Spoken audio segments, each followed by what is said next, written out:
Hello everyone and welcome back to another video from Wake&Tech. In this video, I'm going to show you how to change your voice into text on WeChat.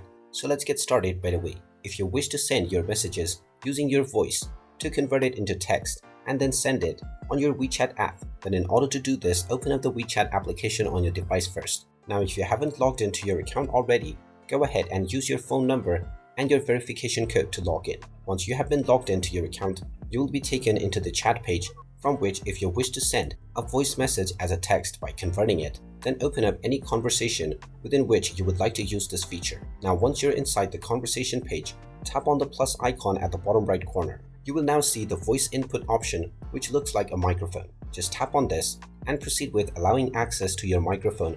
Once you allow access, the voice to text will be ready to use. You can simply tap on this and hold on the microphone and then speak your message, which will then instantly be converted into text and sent to your user. And there you have it. That is how easy it is to send voice to text in your messages on WeChat.